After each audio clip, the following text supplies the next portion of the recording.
He appeared on the eastern edge of the marketplace at sunset, when crimson light poured through the arches, casting distorted shadows on the worn wooden stalls. No one knew his name or what his modest arrival might bring.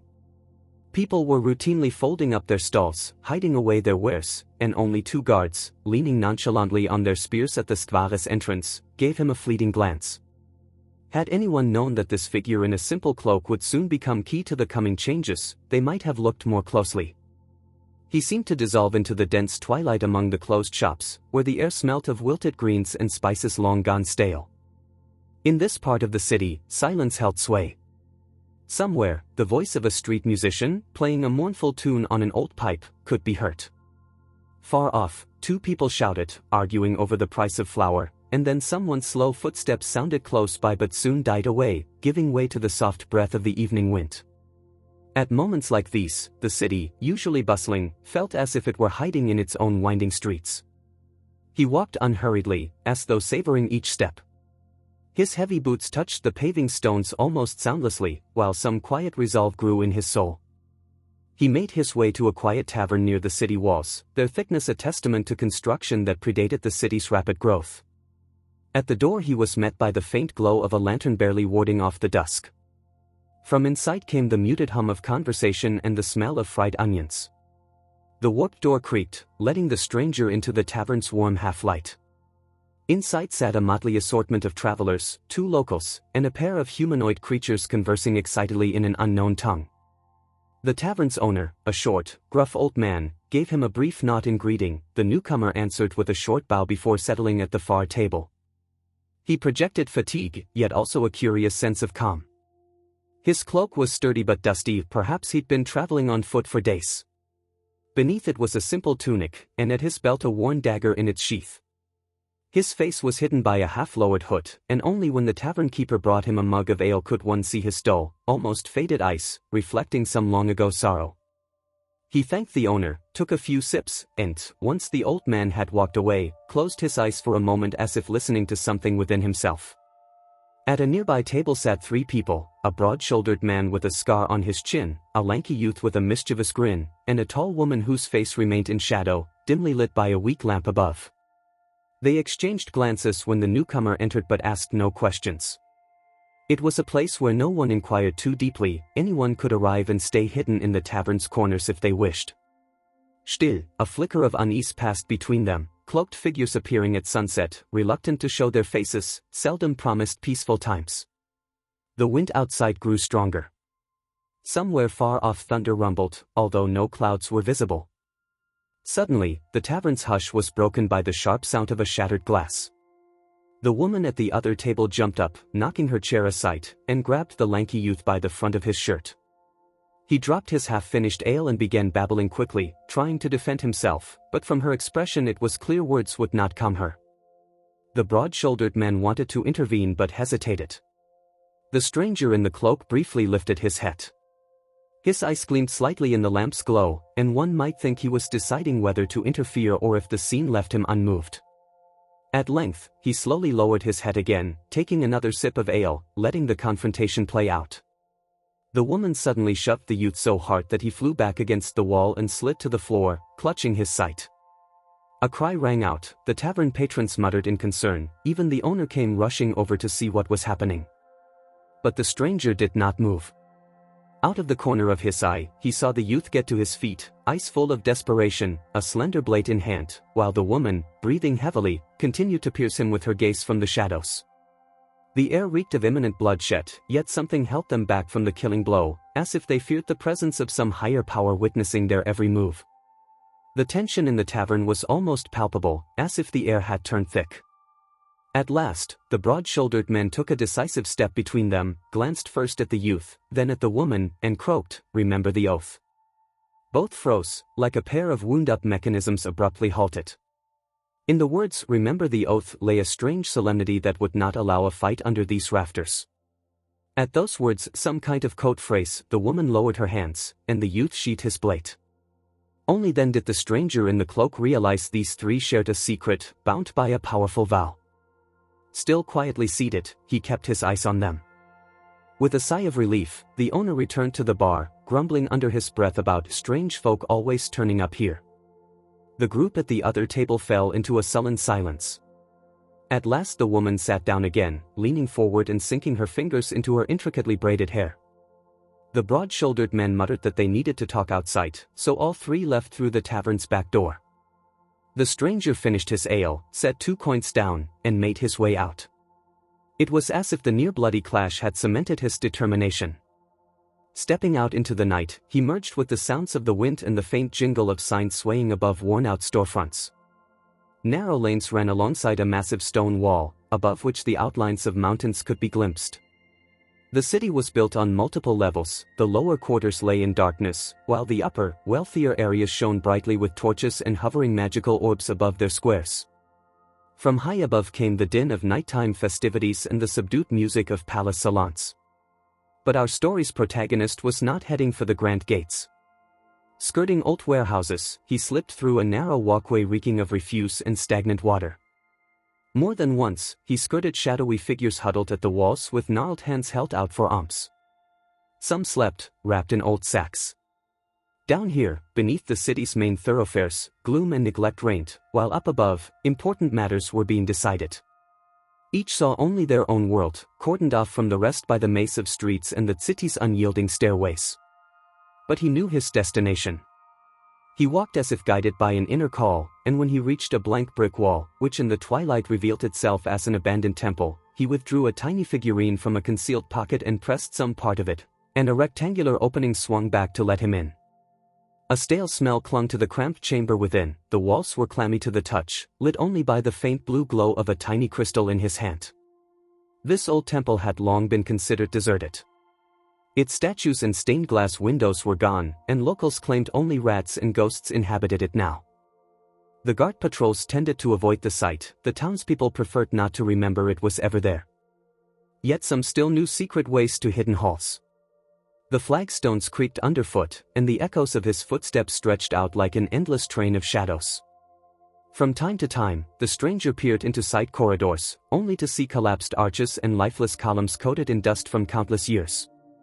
At last, he entered a spacious hall. The sound of his steps changed, it echoed more distinctly, and the glow of his crystal revealed a ring of columns rising in the center. Beyond them, on a partly ruined altar, stood a slab of black marble. As he drew closer, running a hand across the uneven surface, he heard a soft rustling. From behind one of the columns emerged a figure in long, midnight blue robes. Its eyes glimmered like mirrors, and its hands remained hidden in roomy sleeves.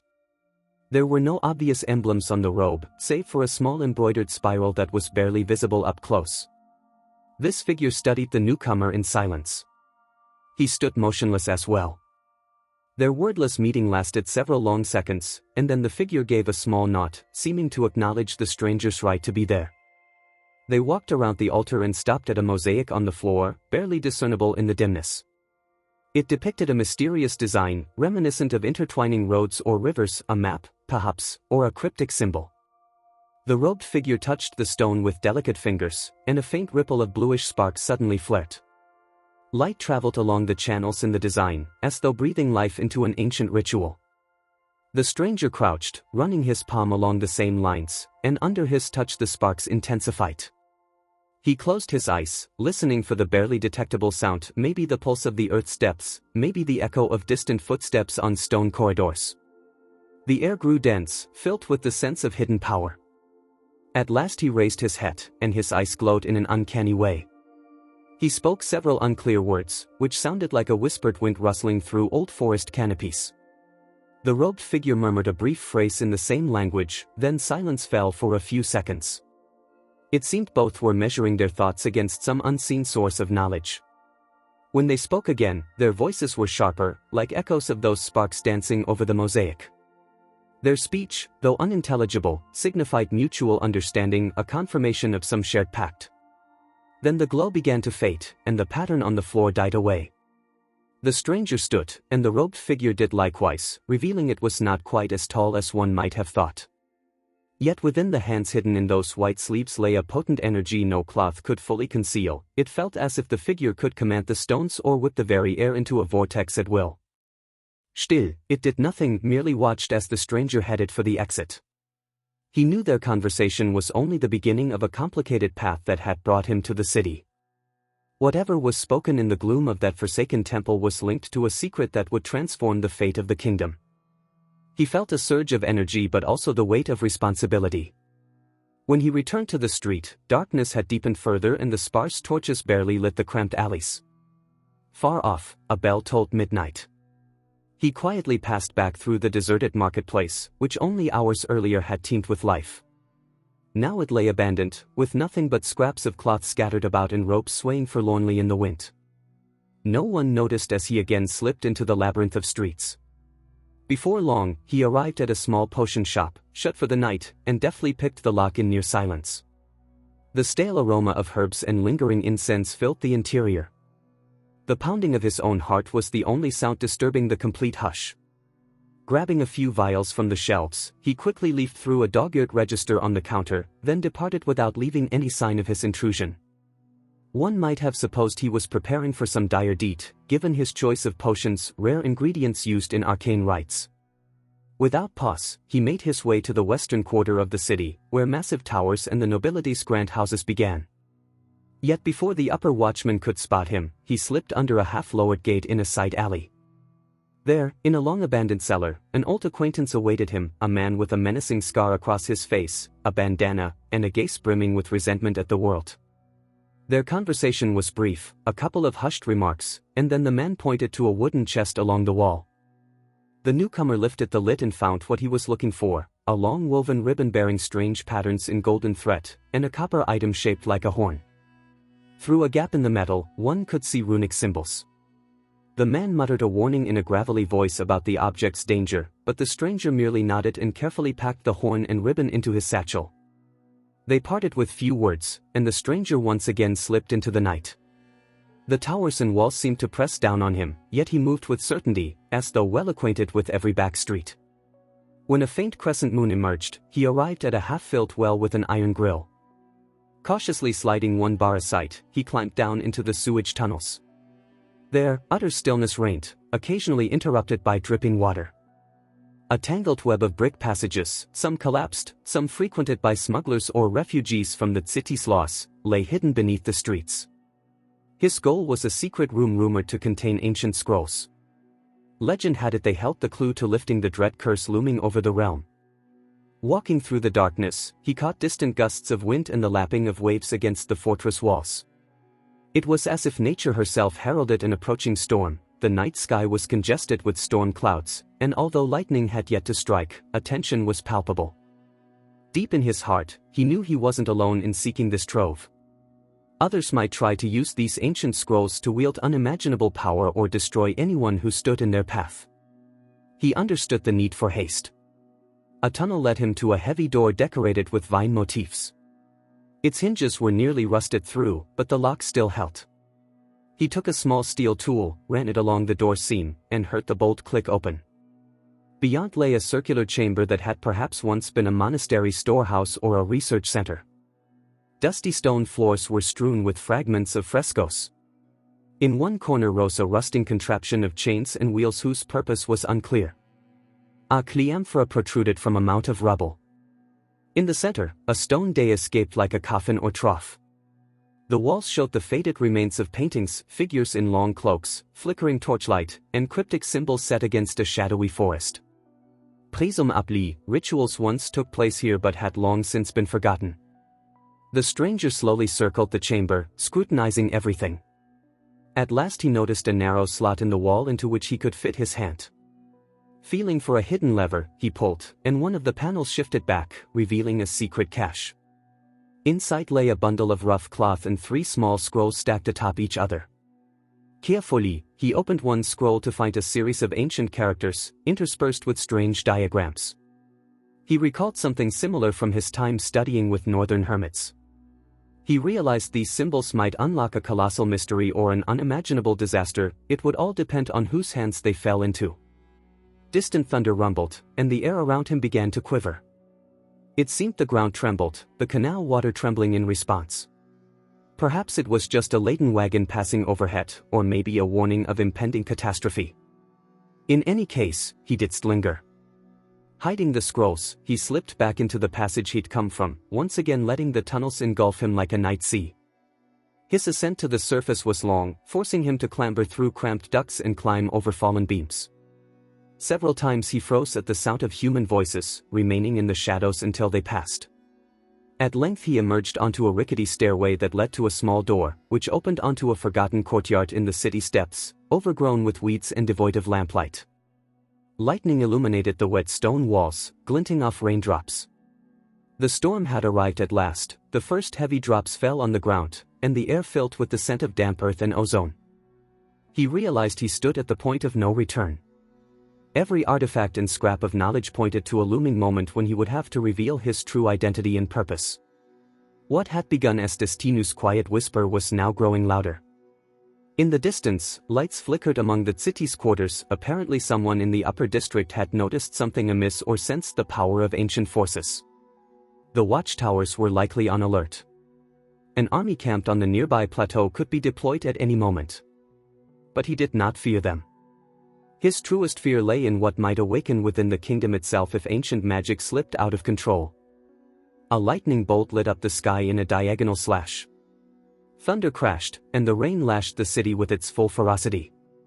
He raised his hood, examining the walls that barred access to the upper city. Once, before the curse destabilized the balance of powers, these gates had been protected by wards. Now, all that remained were faint, worn sigils. Yet even so, the gates were said to be formidable. Few could pass if evil dwelt in their hearts, perhaps because devout priests once maintained ceaseless incantations. However, with the city mired in intrigues and many priests dead or fallen to corruption, such wards had weakened.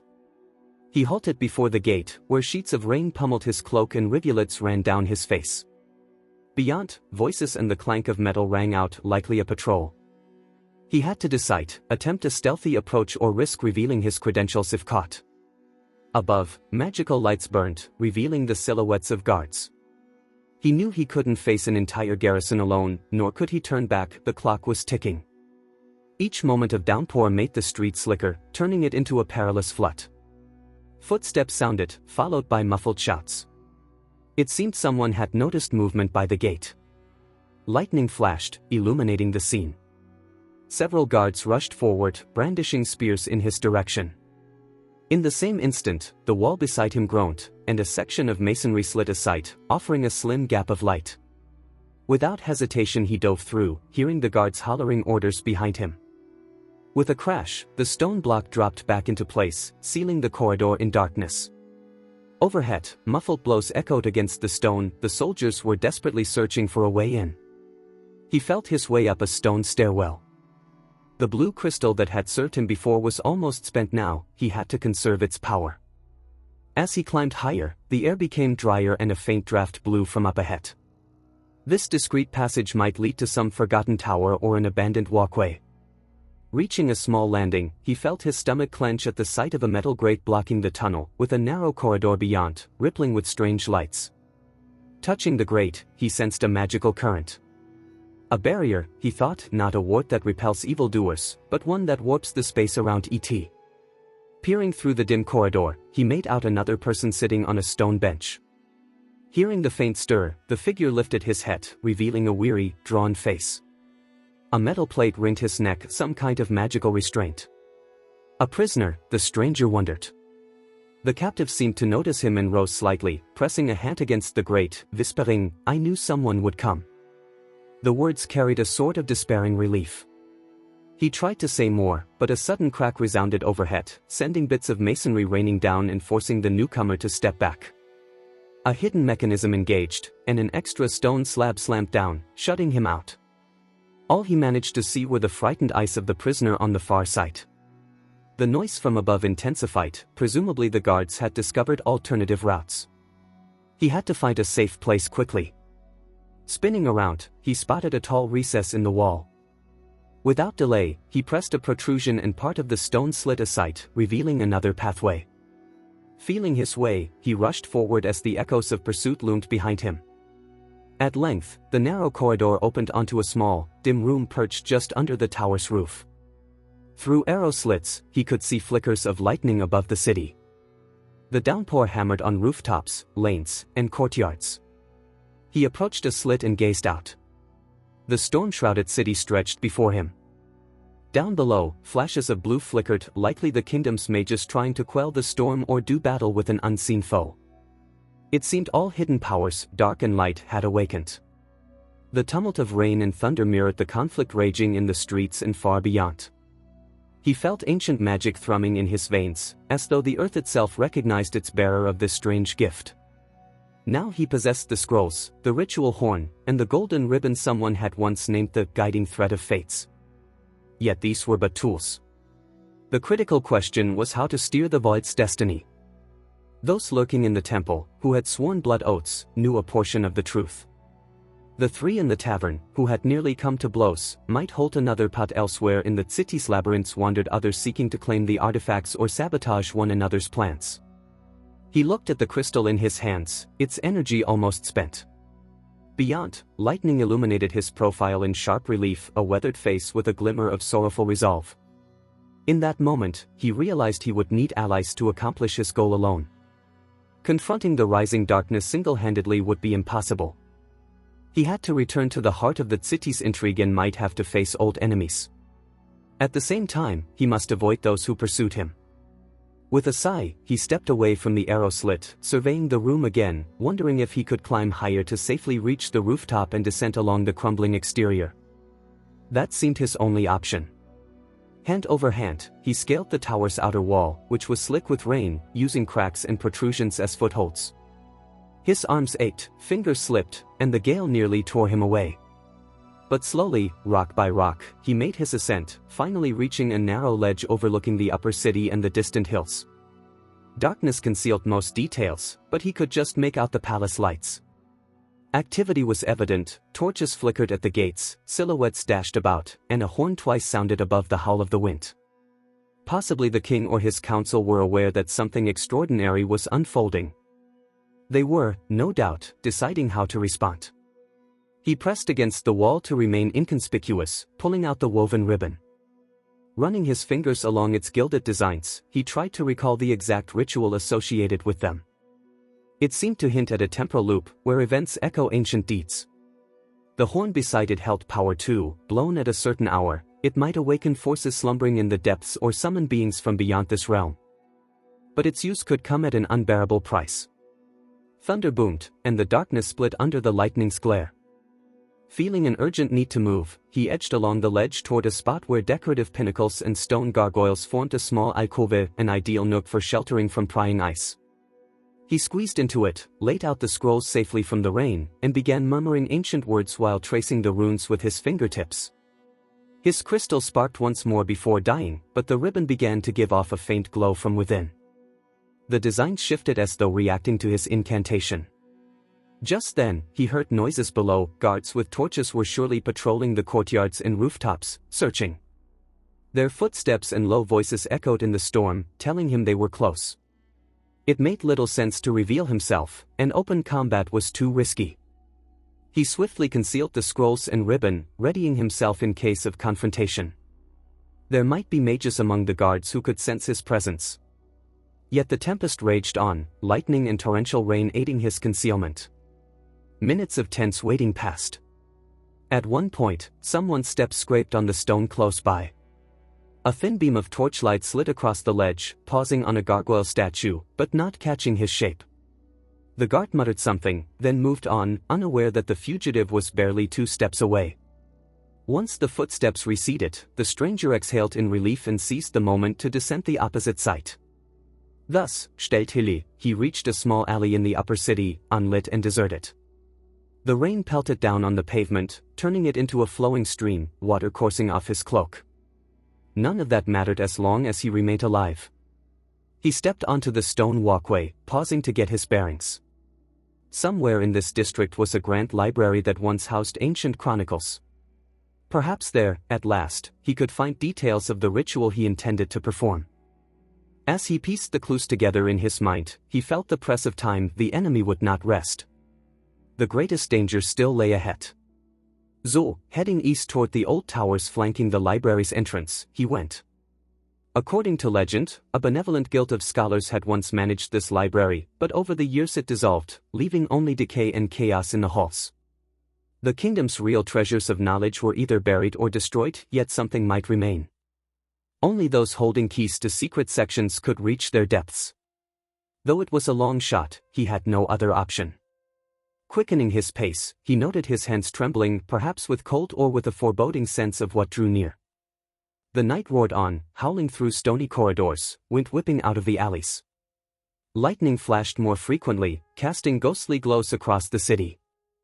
At every turn among these looming structures, destinies were converging, threads of fate tightening into a single knot. And here was the stranger, haunted by secrecy, striding across rain-slicked cobblestones. He could not predict who else might step onto this stage of shadows, but he knew he must continue forward until the light dispelled the dark or until the dark swallowed the last glimmer of hope. He walked on and on, never looking back, guided by the silent inner voice that led him into the heart of the storm, unafraid of thunder or lightning. Somewhere beyond that next bend lay a path that others would soon tread as well. None yet knew it. Perhaps someone else had already taken the first step, perhaps they had their own reasons for seeking the ancient secrets. The crucial point was that events were accelerating by the minute. The night itself had become an arena where the looming confrontation's outcome would be decided.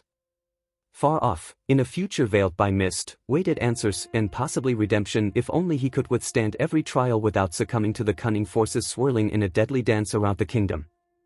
Night's rain pounded the streets relentlessly, drowning out footsteps and erasing the outlines of shadows. The stranger could no longer tell where the rushing rivulets ended and his thoughts began, so loud was the storm's din. The city seemed lost in a restless dream, roused only by the rumble of thunder.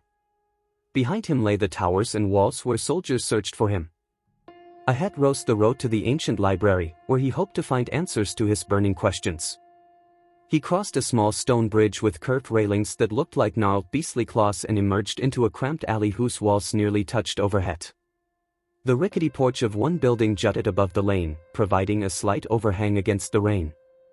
Under it stood an old woman in a faded headscarf, holding a lantern shielded by her hand. She gazed at his silhouette with a blank expression. What had brought her outside on such a night? Perhaps a missing relative or fear of thieves, driving her to protect what little she had. Their eyes met, a brief exchange between her faded gaze and his dark, strangely luminous eyes beneath the hood. Both recognized the solitude of their separate paths in this downpour. Then she averted her gaze and slipped back through a creaking door, as if refusing to question fate any further. He pressed on, hugging the walls to hide from the odd patrol that might roam even here, in the city's upper reaches. The rain hampered any pursuit but also weighed heavily on him. His cloak was soaked through, cold settling into his bones, and he had to protect his scrolls and relics. Fortunately, the documents and ritual horn were securely wrapped, and the golden ribbon seemed impervious to water, its pattern still glowed under each lightning flash.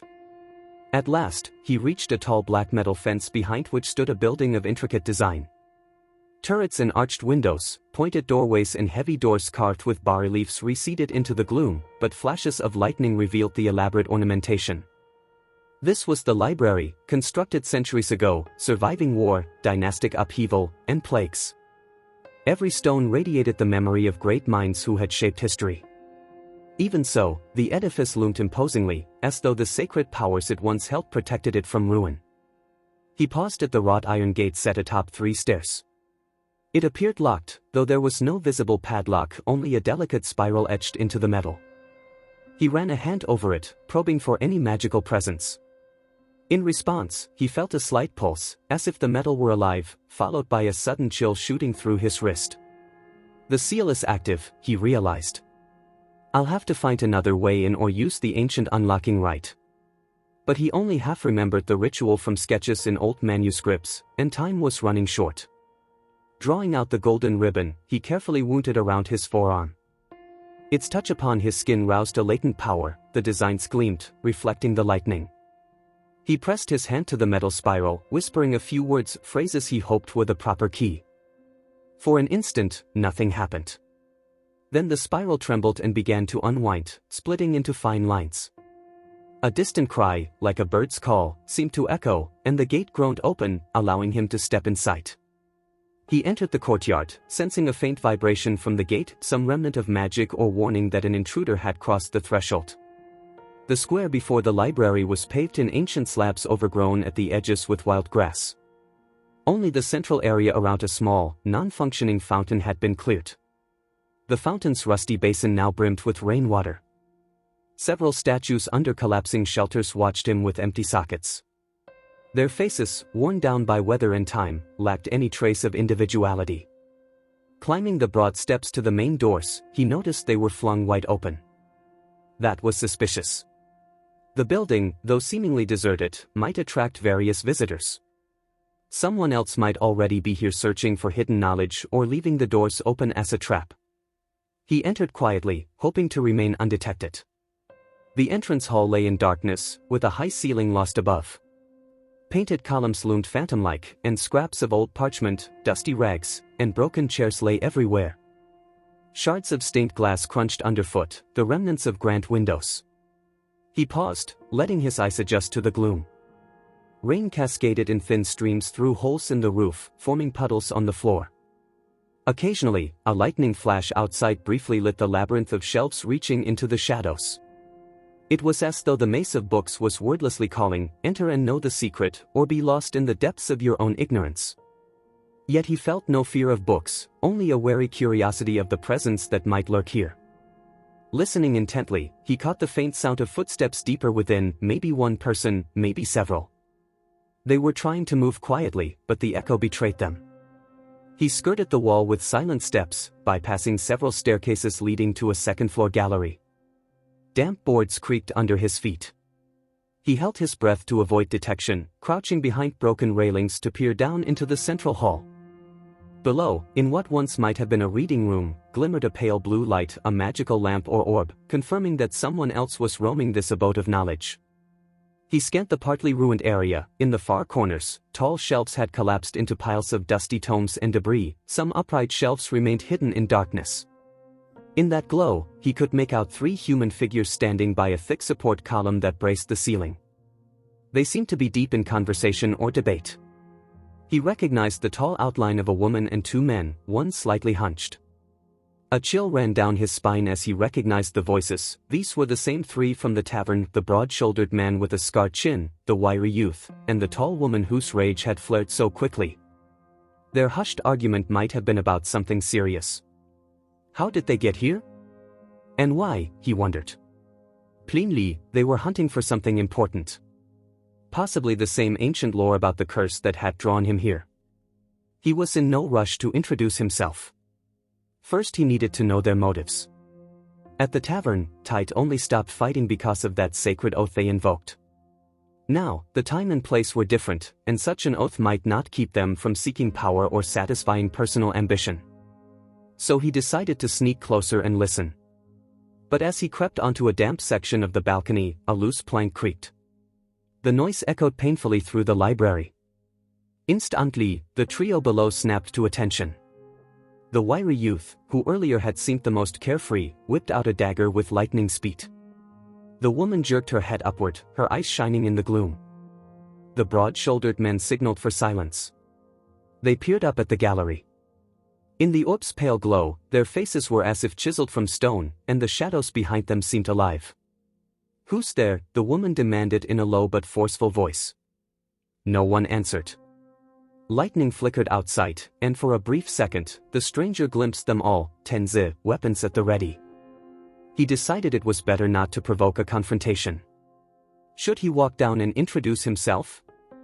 Given their fighting skill, evidenced by the earlier tavern brawl, that could turn dangerous. So he backed away along the corridor that led to other sections of the library. After all, his aim was to reach the restricted archives where details about the curse-breaking ritual might lie. Perhaps they wanted the same. Vita Tite end up as allies or enemies remained unclear. Retreating silently, he spied a heavy ironclad door. Judging by the carved coat of arms on the stone arch, it might lead to the rare manuscript section or some other restricted area for privileged scholars. No magical ward was evident, just a rusty bolt. Holding his breath, he raised the latch with a clank that resounded through the building. It was too late to turn back. Once in sight, he leant against the door, willing his heart to slow. This chamber was pitch black, with only faint gold tracery glimmering on the walls, old murals partly peeled away. The air felt stale, reeking of dust and resin, perhaps from wooden crates and scrolls once stored here, soaked in preserving oils. He coaxed a tiny flame to life, dampened behind his palm to keep it dim. Straight away, he noticed something. The floor was riddled with cracks, and at its center yawned a hole leading to a lower level. It appeared the stone had collapsed under centuries of pressure, revealing a dark void. Steering clear of the pit, he made out rows of shelves leaning precariously or partially toppled, forming a bizarre tangle of timbers. Thick dust caked the upper shelves, while a few tomes lay scattered on the floor, suggesting someone had rummaged through them. Carefully, he picked up one. Its cover was faded, the title carved in letters on an archaic script.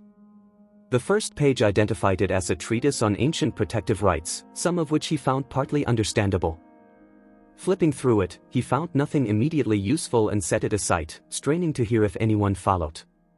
Faint voices drifted from above. The three from the tavern had apparently discovered his trail. It was time to hurry. Ducking behind a shelf in near total darkness, he tested the floor's stability. One of the large flagstones wobbled, showing a narrow gap beneath. Possibly it led to an adjacent chamber or the basement.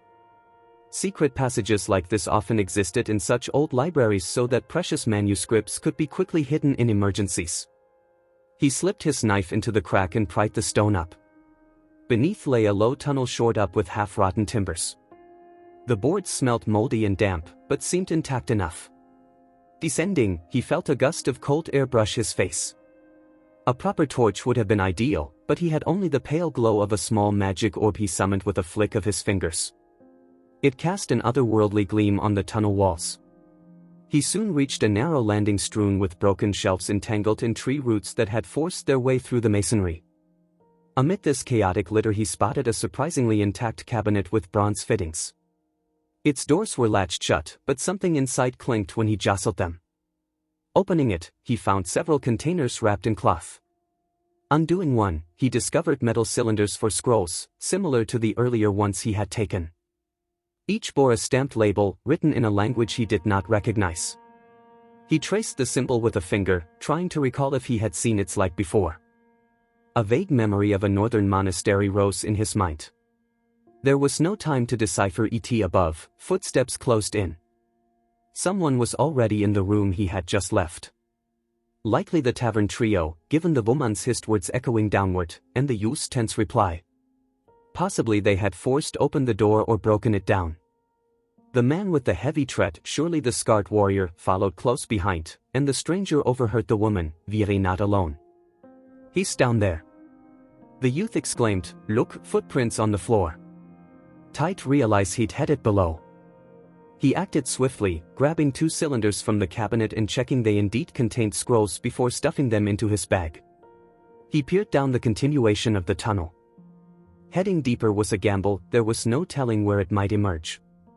On the other hand, trying to slip past an armed, edgy trio was also a gamble. "I'll take my chances," he decided, heading down the tunnel which might end at an old well or a hidden library vault. The passage twisted and turned, the dampness intensifying. Water squelched underfoot, and the air smelt like marshy decay. Soon, he reached a crumbling arch overgrown with moss, a huge root hanging overhead like a snake. Beyond lay a corridor whose walls had deep alcoves once used for storing relics or remains. He couldn't tell. The darkness pressed in, the only sound the steady drip of rainwater through cracks in the stone, plunking into puddles one by one. Suddenly, there was a faint rustling from the left. He swung the glowing orb that way and spotted footprints in the wet floor, fresh enough that the water had not yet washed them away. That meant he wasn't the only recent visitor to these depths. Perhaps some monstrous presence or agents of the crown, or smugglers scouring for relics. He drew his dagger, aware it would do little good against powerful spells or well-armed foes, but it was better than nothing. A little farther on, he emerged into a circular chamber with a soaring vaulted ceiling. At its center was a well enclosed by a metal railing that still bore the remnants of colored enamel. The enamel had largely peeled away, and a portion of the barrier had collapsed. A broken wooden ladder descended into the well, snapping midway. A hollow moan rose from below, like a wind in a tunnel, though there shouldn't be wind that far down. The stranger peered over the edge, shining his orb, illuminating only the slimy stone walls. The bottom was lost in shadow. While he studied it, light steps sounded behind him. Spinning round, the orb revealed a tall figure raising an arm to shield their eyes from the glare. The tavern woman. Behind her crouched the wiry youth, and further back in the half-dark stood the broad-shouldered man. Their weapons gleamed. "Stop," the young man said, voice trembling yet firm. "We don't want a pointless fight, but we won't let you go." The woman squinted at the stranger. "You were in the tavern," she said in a tense voice. "The one who sat with his hood up. What's your name?" "Why you sneak in here?" He didn't rush to answer. Instead, he raised his dagger slightly, showing he intended defense but not aggression. His gaze flicked to the scarred warrior, hunched like a seasoned fighter prepared to spring. The man's stare was fierce but also thoughtful, as if he didn't wish to kill without cause. "Speak," the woman repeated, stepping forward. "We're not looking to repeat the tavern fiasco. But don't imagine you can escape or beat all of us." The stranger realized conflict was inevitable if he kept silent. He decided to offer a careful truth. "I'm looking for knowledge of the curse threatening the city. I know this library might hold the key to rituals that can either break it or make it stronger. And you, why are you here?" He tried to remain calm, with neither fear nor bravado. The possibility existed they too sought to remove the curse or possibly harness it. They exchanged glances. The youth lowered his weapon but did sheath it. The scarred warrior growled, "We know something of that curse too. We were sent," he abruptly broke off, having said more than he intended. The woman frowned. "Let's put it this way, it's our concern as well. If we don't find a way to break this evil cycle, thousands could die, especially those we care about."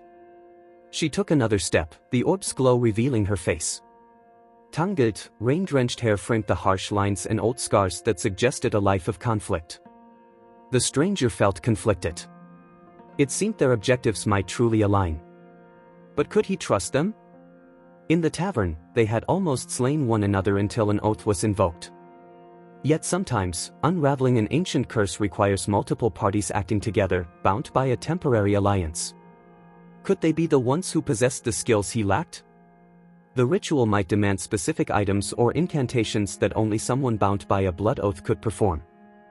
He decided to take the risk.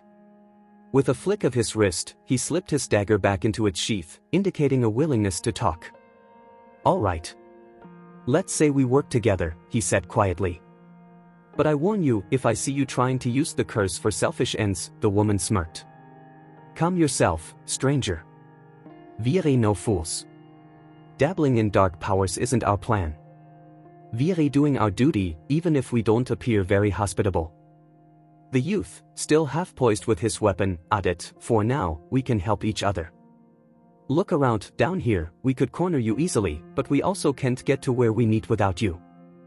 "Why?" the stranger asked warily. "I see you have a magic light and a few artifacts," the youth replied, eyeing the golden ribbon visible under the cloak. "I'd guess you know how to open sealed doors. We need access to the central archives." So the stranger realized the boy was observant. They had probably seen him open the library gates. "All right," he said. "We'll move on together, at least for now. But at least tell me your names." The big man hesitated, so the woman answered curtly, "Emmeline." The youth forced a small grin. "Tyrann."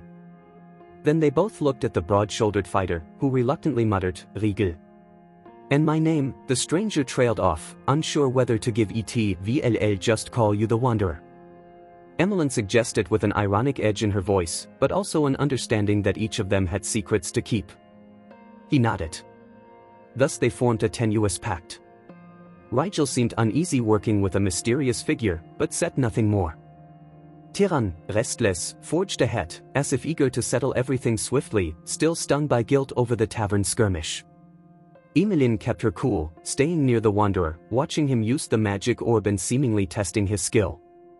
She appeared to be gauging whether he posed a threat or if he genuinely knew what he was doing. They circled the well, not descending it, and headed into a farther corridor that ended at another door. Outside, the downpour raged on, but beneath these ancient vaults reigned a primordial stillness broken only by dripping water. The door was thick oak with corroded iron panels. A faint spiral symbol, resembling the one the wanderer recognized, was etched into its surface, but with additional spirals suggesting a more intricate seal. "Looks like the same mechanism as the gates," he murmured. "My key might still work." "Then do it," Rigel said curtly, scanning the dark recesses for an ambush. Once more, the wanderer employed the golden ribbon, winding it around his wrist and pressing his hand to the carving. At first, nothing. But when he uttered a few words in the archaic tongue, a soft click resonated within the wood. The lock began to give way, and that same biting chill, which had burned him at the library gates, rippled up his arm. A glow flickered over the carving, the door shuddered open, unleashing a stale draft that smelt of centuries-old parchment and damp earth. "Emilin Rincletianos." "Ooh, like it's been sealed for ages." "Probably has," the wanderer replied, stepping inside. "Be on guard. No telling what we'll find." Beyond lay a large chamber that resembled a workshop or laboratory. Along the walls stood long tables cluttered with intricate apparatus, ceramic vessels, and scrolls of various sizes. Ornate columns supporting the ceiling bore carvings depicting the crafting of magical devices or the brewing of potions. Dust, rust, and corrosion covered nearly everything, though someone had recently shifted some items. Books lay scattered as though hastily examined. "Could someone else have come through here recently?" Turin asked, surveying the turned-over tables. "No doubt," Emilin replied. "Thierry looking for the same thing we are." Riegel nodded at a door across the chamber. "It's ajar. Must be they went that way." The wanderer scanned the area for traps, but detected only tension and a sense of unseen presence. A gleam caught his eye on one table, the metal corner of a thick tome. Its worn pages bore drawings of mechanisms, reminiscent of a cross between an astrolabe and a compass. The scribbled text was in the same unfamiliar script as on the cylinders, runes that seemed culled from several magical traditions. Might be important, he thought, gently peeling it from its dusty resting place. Wrapping it in cloth, he slipped it into his bag with his other discoveries. The half-open door beyond carried a faint smell of something burning, accompanied by a strange hissing, like steam escaping. A soft glow flickered in that room. Emmeline motioned the others to wait, leaning forward to spy through the gap. Finding no better vantage, she pushed the door open another inch. What she saw made her freeze. In the center of a smaller lab-like space stood a gaunt, nearly skeletal figure in a hooded robe, hunched so low its cowl slipped off its shoulders. Its hands, bony and blackened, moved above a metal vessel containing some churning substance. Sparks of arcane energy crackled around it, warping the surrounding air. "Who is that?" Turin mouthed silently, craning past Emilin. The wanderer, stepping up, tried to recall if he'd ever encountered a being like this.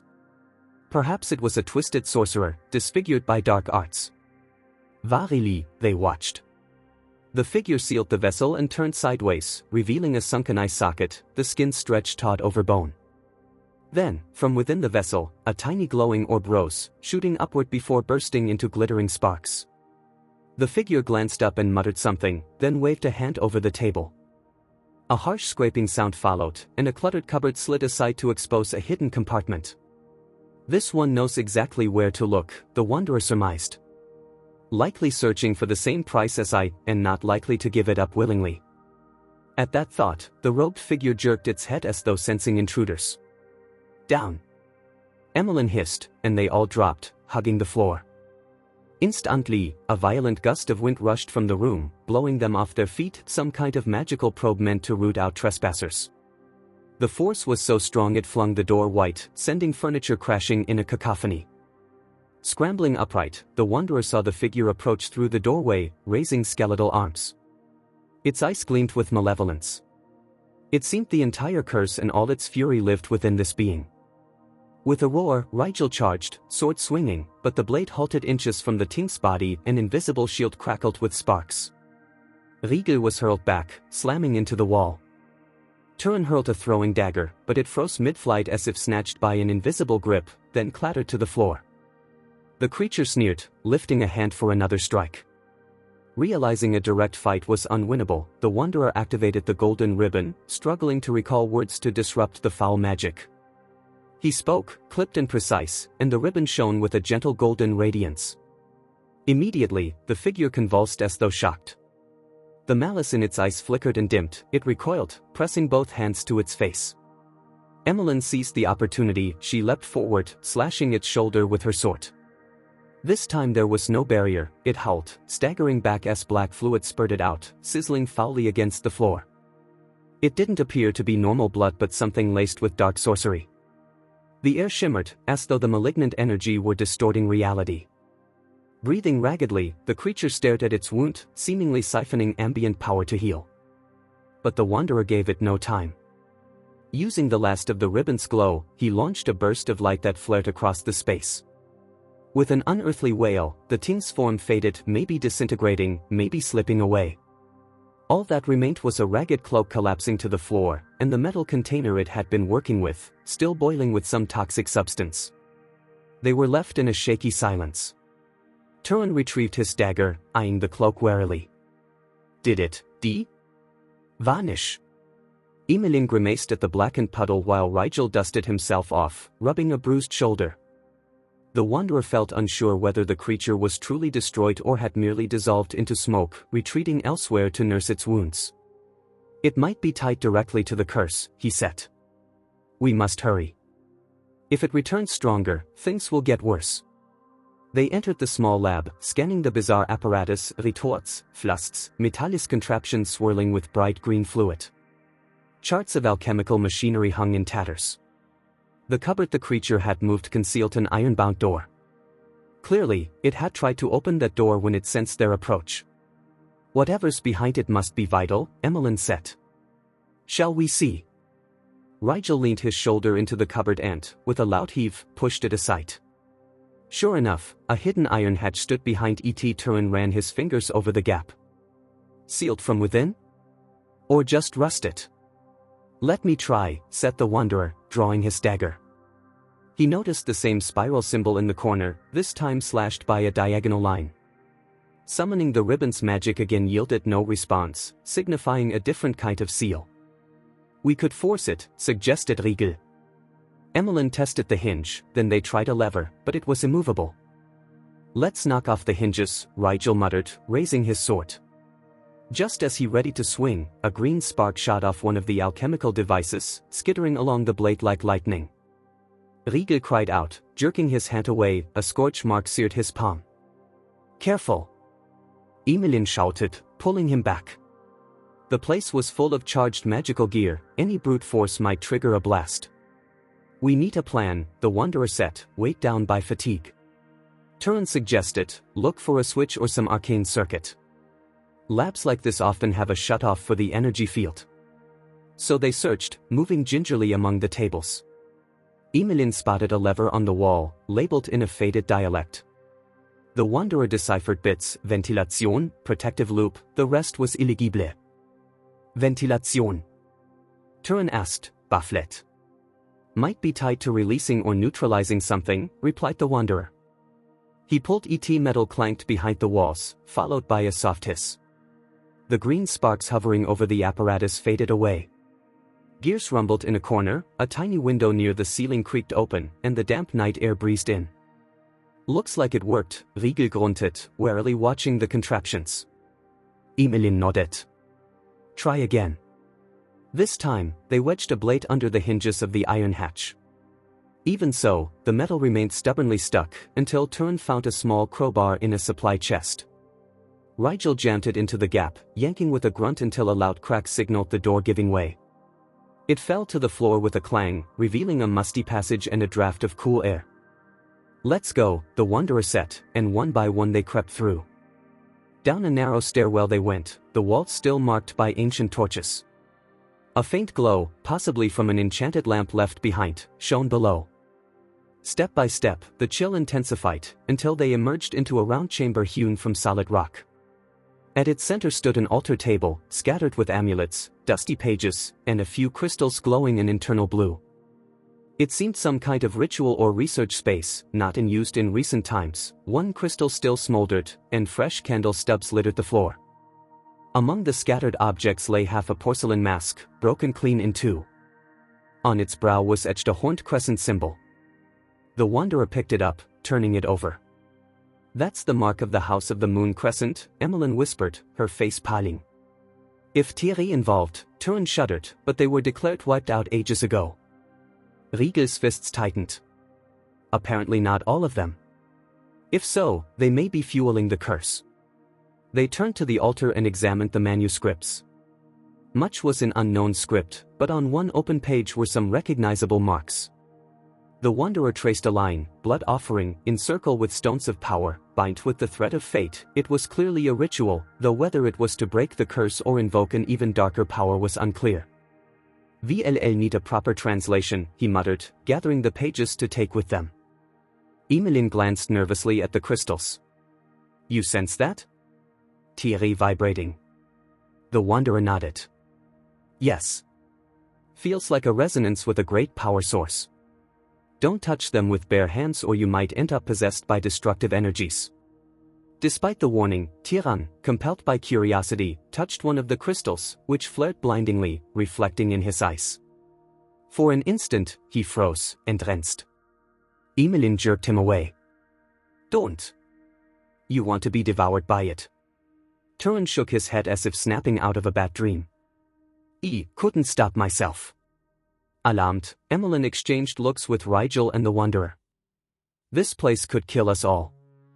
We need to seal it or at least contain these crystals." Suddenly, the walls trembled with the same rumbling moan they had heard earlier by the well. The floor shook, dust and gravel fell from the ceiling. "So meetings happening overhead," Rigel warned. "Let's get out." The wanderer spotted a gilded box on the altar's edge, its lid flipped open. Inside were two very old parchments. He snatched them up, feeling a distinct throb in his palms, as if the runes recognized him. Likely these were crucial to lifting the curse. Right then, the ceiling cracked. Wind and rain burst through the fissure, accompanied by roaring thunder. The storm outside had escalated, and the weakened structure couldn't withstand it. Go. Emmeline shouted, seizing Turin's arm and racing up the stairs, Rigel bringing up the rear. Clutching the parchments under his cloak, the wanderer followed. If this place caved in entirely, I'd be trapped or killed. Reaching the lab, they found it flooding fast. The underground channels were overfull, letting the deluge surge into the corridors. "That door's useless now," Turin cried, pointing to the main entry swamped with rushing water. "There must be another exit," shouted the wanderer, spotting a diagram pinned to a wall. It appeared to show a system of magical conduits, plus part of a floor plan. He saw a note about a stair to the grand atrium and dashed in that direction. They moved through a hallway lined with vials, the water rising visibly. Strange substances from the metal container had spilt out, reeking of rot. Fewer green sparks crackled now, likely the earlier procedure had drained the energy. They reached a broad stairwell as powerful bursts of rain poured through a collapsed roof above. The magic orb flickered in the chaos, but somehow they pressed onward despite slipping steps and lungs burning with exhaustion. They all knew their survival depended on sticking together. Finally emerging into a side hall of the library's upper floor, they realized the storm had reached a violent crescendo. Bolts of lightning had destroyed sections of the roof, allowing torrents of rain to cascade in sight, streaming down the pillars. The grand reading room, once awe-inspiring, now resembled a half-ruined cavern about to be swallowed by the tempest. But at least some large windows remained, partially smashed, offering a path to a balcony and from there, présumably, an outside stair. Wading through soaked debris, they got to the windows. Forcing one open, they stepped onto the stone balcony, which swayed alarmingly in the gale. The night sky pulsed with lightning, revealing the city below as a surging river of streets. Torches flickered here and there, while watchfires glowed on far ridges. From the looks of it, the city was fully on alert, perhaps sealing gates and marshalling troops. But normal defenses meant little against ancient magic and supernatural storms. A narrow staircase ran along the exterior. They clung to the crumbling railing as they descended, fully aware a single misstep would be fatal, yet staying under the collapsing roof was riskier still. At one point, a massive statue perched above them cracked away with a thunderous crash, barely missing them before shattering on the cobbles far below. The impact was so forceful it buckled Turin's niece. Rigel caught him just in time, bellowing over the wind, "Hold on, Lit." At last, they reached the lower courtyard. The rain-drenched plaza had become a lake, water gushing everywhere, overwhelming the drains. They had to cross it to the gates, then seek shelter in sturdier parts of the city. The wanderer glanced back once at the library's soaring facade, forlorn beneath the raging sky, like an ancient fortress succumbing to the passage of time. His heart twinged at the thought of centuries of knowledge sinking into oblivion, but there was no choice if they were to survive. At least they had salvaged a few scrolls and books. Slogging across the courtyard, they found to their dismay that the wrought iron gate was once again sealed by that twisting spiral emblem, despite the wanderer having opened it earlier. "Someone locked it behind us," Emmeline Said, her voice tense. The wanderer pressed the ribboned hand to the design. This time the surge of cold magic was stronger, and the spiral refused to yield. "Try the spell," Turin yelled, shivering in either fear or cold. The wanderer exhaled, focused, and repeated the formula. Though the ribbon glowed, the seal stayed intact. "It's not working," he murmured hopelessly. The water was nearly waist-high now, the wind whipping any words from their lips. Without waiting, Rigel roared and thrust his sword directly into the center of the iron pattern. Metal squealed as sparks lit the blade. Fissures spiderwebbed across the spiral.